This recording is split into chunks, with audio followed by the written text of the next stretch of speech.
जम्मू में अवैध रूप से रोहिंगा रह रहे हैं और रोहिंगा मुसलमानों के खिलाफ सरकार और प्रशासन एक्शन मोड में है। यहां रह रहे रोहिंगा मुसलमानों की बायोमेट्रिक जानकारी और दूसरी जो डिटेल्स है, जितनी भी डिटेल्स हैं, वो सब तेजी से गहनता से खंगाली जा रही है। एक्शन से घबराए रोहिंगा कल जम्मू की सड़कों पर किस तरह से आ गए थे, वो तस्वीर हमने आपको दिखाई थी। हालांकि 2 दिन से जारी कार्रवाई में आज कोई बड़ी डेवलपमेंट सामने नहीं दिखाई दे रही है। ज्यादातर रोहिंगा अपनी बस्ती पर वापस लौट चुके हैं। बस्ती के आसपास हालांकि पुलिस बल की तैनाती कर दी गई है ताकि किसी भी तरह से हालात खराब ना हो, फैले ना। लेकिन जिस तरह से 2 दिन से रोहिंगा के वेरिफिकेशन का यह अभियान जारी है, उसकी तस्वीर पर लगातार हमारी भी नजर बनी गई है और रोहिंगा बस्ती के बाद सुरक्षा व्यवस्था जो है और ज्यादा बढ़ा दी गई है। ये 2 तस्वीर देखिए किस तरह से जम्मू में अवैध रूप से रह रहे रोहिंगा पर यह कार्रवाई सामने नजर आई है। वेरिफिकेशन, बाकी डिटेल्स लगातार बेहद गहनता के साथ जांचे जा रहे हैं। जम्मू में अचानक रोहिंगा पर आखिर एक्शन क्यों हो रहा है? क्या अवैध रूप से रह रहे रोहिंगा को वापस भेजा जा रहा है? इस रिपोर्ट के जरिए इस पूरे हालात को, इस स्थिति को आप समझिए।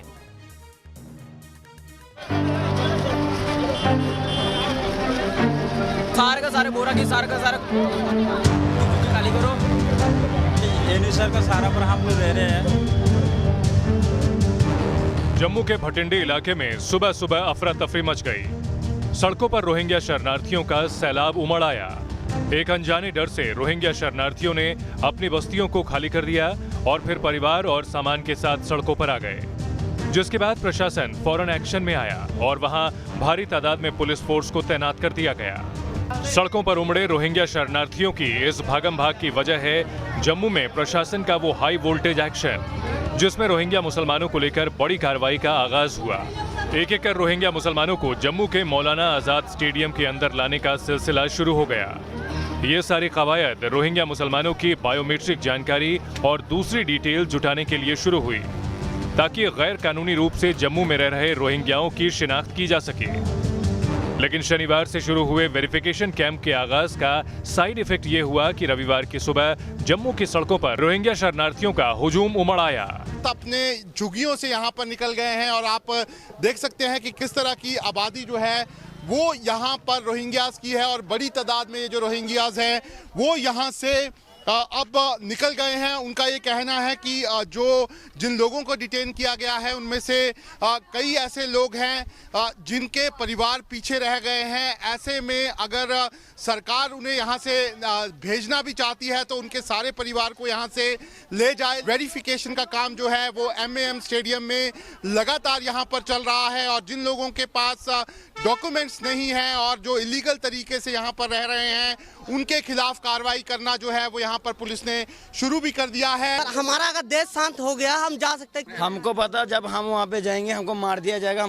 आगे क्या हुआ वो भी आपको दिखाएंगे, लेकिन उससे पहले आपको बता दें कि रोहिंग्या शरणार्थियों के खिलाफ जम्मू कश्मीर प्रशासन एक्शन मोड में क्यों आया। जम्मू में 30 स्थानों पर रोहिंग्या शरणार्थियों के ठिकाने हैं। कई रोहिंग्या आपराधिक मामलों में भी शामिल रहे हैं। करीब 50 रोहिंग्याओं पर अलग अलग मामलों में प्राथमिकी दर्ज कराई गई है। अवैध रूप से सीमा पार करने का मुकदमा भी चल रहा है। इनके पाकिस्तान की ISI, आतंकी संगठन इस्लामिक स्टेट और कट्टर अलगाववादी संगठनों से गठजोड़ की भी आशंका जताई जाती रही है। लिहाजा प्रशासन ने गैर कानूनी तरीके से जम्मू में रह रहे रोहिंग्याओं की धरपकड़ के लिए ये ऑपरेशन शुरू किया।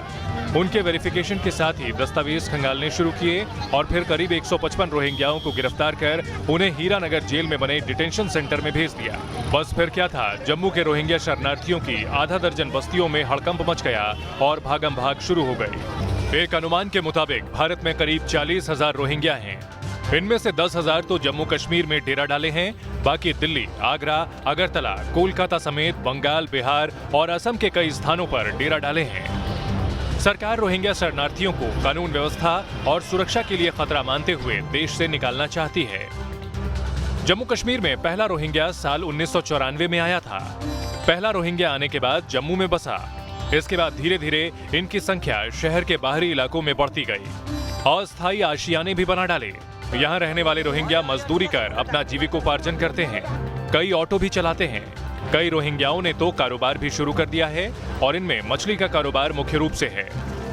जम्मू के भटिंडी इलाके में इन रोहिंग्याओं ने बर्मा मार्केट भी बना लिया, जहां दुकानें लगाकर ये अपना जीविकोपार्जन कर रहे हैं। मीडिया रिपोर्ट्स के हवाले से खबर है कि हाल ही में केंद्र शासित प्रदेश के प्रशासन की ताजा पड़ताल में एक और खुलासा हुआ है। खुलासा ये कि जम्मू कश्मीर में रोहिंग्या शरणार्थी खुद ब खुद नहीं गए थे, बल्कि उन्हें एक साजिश के तहत लाकर बसाया गया और इसके लिए कुछ एनजीओ का सहारा लिया गया, जिनके तार पीडीपी और नेशनल कॉन्फ्रेंस के नेताओं से जुड़े बताए जा रहे हैं।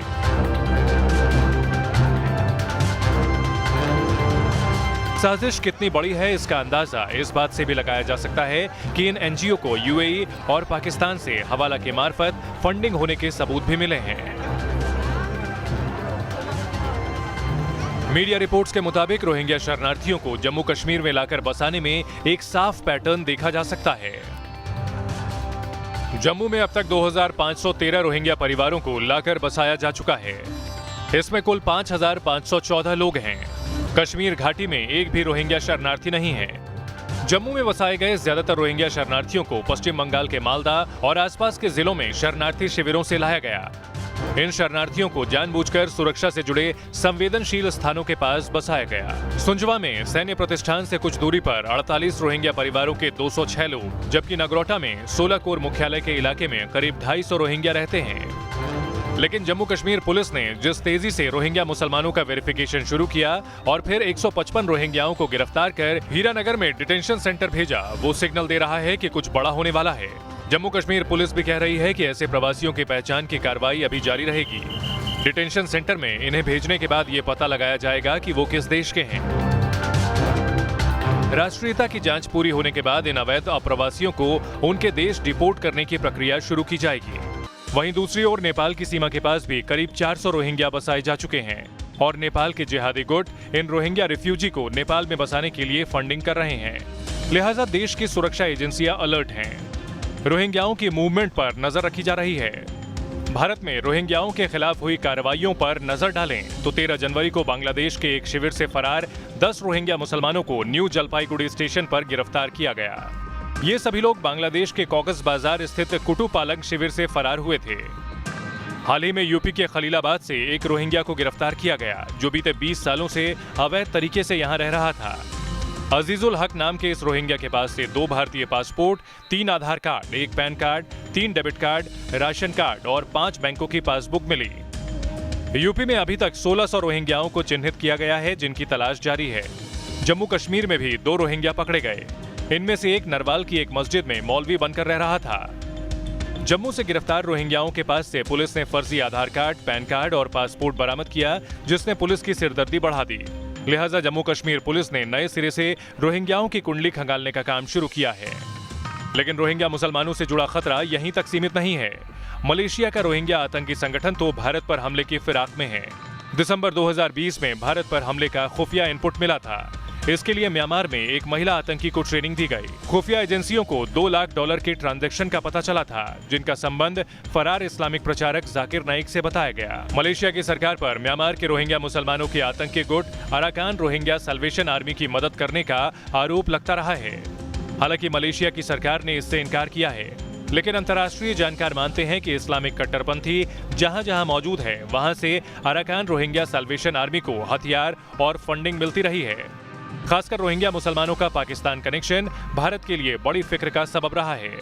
अराकान रोहिंग्या सल्वेशन आर्मी का सरगना अताउल्ला पाकिस्तान के कराची का है। इसने सऊदी अरब में मजहबी तालीम ली, जिसके बाद ये पाकिस्तान लौटा और तालिबान से इसने आतंकी हमलों की ट्रेनिंग ली। माना जाता है कि अताउल्ला के रखाइन पहुंचने के बाद से लगातार रोहिंग्या मुसलमानों का तालिबान से ट्रेनिंग लेने का सिलसिला जारी है। अताउल्ला कितना खूंखार और बेरहम आतंकी है, ये साल 2017 में सामने आया, जब अताउल्ला के आदेश पर रोहिंग्या आतंकियों ने एक बौद्ध गांव पर हमला कर दिया और इस हमले में 71 लोगों की मौत हो गई थी। अताउल्ला का पाकिस्तान कनेक्शन भारत और बांग्लादेश दोनों के लिए खतरा साबित हो सकता है। अराकान रोहिंग्या सल्वेशन आर्मी के कदम अभी रखाइन में ही हैं, लेकिन अगर इसकी ताकत बढ़ी तो ये पहले बांग्लादेश और फिर भारत के पूर्वोत्तर तक पहुंच सकते हैं। अगर इन्हें पाकिस्तान की सरपरस्ती हासिल है तो टारगेट 2 ही हैं, इंडिया और बांग्लादेश। Team news nation. और जम्मू में रोहिंग्या के एक्शन को लेकर आज क्या हो रहा है, ये सीधा रोहिंग्या बस्ती से आपको ये रिपोर्ट दिखाते हैं। शनिवार को जम्मू कश्मीर प्रशासन और पुलिस ने रोहिंग्या रिफ्यूजी का वेरिफिकेशन का प्रोसेस शुरू किया था, जिसके बाद 155 रोहिंग्या रिफ्यूजी जो इलीगली यहां पर रह रहे थे उनको यहां पर डिटेन करके होल्डिंग सेंटर में भेज दिया गया था। लेकिन कल यहाँ पर जितने भी रोहिंग्या रिफ्यूजी थे वो अपने यहाँ पर जितनी भी झुग्गियाँ थी वहाँ पर उसे छोड़कर निकल गए थे और सड़कों पर आ गए थे और लगातार यहाँ से जाने की डिमांड जो है वो यहाँ पर कर रहे थे और जिसके बाद यहाँ पर पुलिस को काफ़ी मुशक्कत जो है वो यहाँ पर करनी पड़ी थी। ऐसे में कल जिस तरीके से लगातार रोहिंग्यास को यहाँ पर सड़कों में देखा गया, उसके बाद पुलिस ने किसी तरह का वेरिफिकेशन ड्राइव जो है कल यहाँ पर नहीं किया और यहाँ पर जो रोहिंग्यास बाहर थे उनको यहाँ पर समझा बुझाकर जहाँ पर वो रह रहे थे वहाँ पर वापस यहाँ पर ले आए और आप देख सकते हैं कि अब फिलहाल जो ज़्यादातर रोहिंग्यास हैं वो अपनी झुग्गियों में यहाँ पर वापस लौट आए हैं। लेकिन इस तरह की भी खबरें हैं कि कई ऐसे रोहिंग्यास हैं जो अपने यहाँ पर झुग्गियों को छोड़कर यहाँ से बाहर निकलना जो है वो यहाँ पर शुरू हो गए हैं। ऐसे में फिलहाल ये जो आप रोहिंग्या बस्ती देख रहे हैं इसको चारों तरफ से यहाँ पर पुलिस जो है उसने यहाँ पर घेरा हुआ है और पुलिस जो है वो हर जगह पर यहाँ पे तैनात है। ऐसे में अब पुलिस प्रशासन जो है उसको यहाँ पर देखना है कि किस तरीके से वो आगे का जो वेरिफिकेशन का प्रोसेस है वो यहाँ पर चलाएगी ताकि ये जितने भी यहाँ पर इलीगल माइग्रेंट्स हैं रोहिंग्यास उनको यहाँ से जम्मू से बाहर जो है वो भेजा जा सके। पुलिस ने साफ तौर पर यहाँ पर कहा है कि जितने भी इलीगल माइग्रेंट्स हैं उनको यहाँ पर जो होल्डिंग सेंटर बनाए गए हैं वहाँ पर ले जाया जाएगा और उसके बाद उनकी नेशनैलिटी जो है वो चेक की जाएगी और उसके बाद डिपोर्टेशन का प्रोसेस जो है वो यहाँ पर शुरू होगा। लेकिन अब जिस तरीके से ये रोहिंग्या रिफ्यूजी जो हैं वो बड़ी तादाद में यहाँ पर जम्मू में क्योंकि रहते हैं, ऐसे में इनकी तादाद जो है वो जम्मू में बताया जाता है कि 10 से 12 हज़ार के बीच में यहाँ पर हैं और ऑफिशियल फिगर के मुताबिक 6,500 रोहिंग्या रिफ्यूजी जो हैं वो जम्मू में रहते हैं। ऐसे में प्रशासन के लिए ये एक बहुत बड़ी चुनौती है कि जितने भी ये इलीगल माइग्रेंट्स जो हैं वो जम्मू में रहते हैं उनको यहाँ पर पहले उनकी वेरिफिकेशन की जाए और उनको फिर यहाँ से बाहर जो है वो डिपोर्टेशन के जरिए यहाँ पे भेजा जाए। वीडियो जर्नलिस्ट इजाज अहमद के साथ शाहनवाज खान, न्यूज़ नेशन, जम्मू।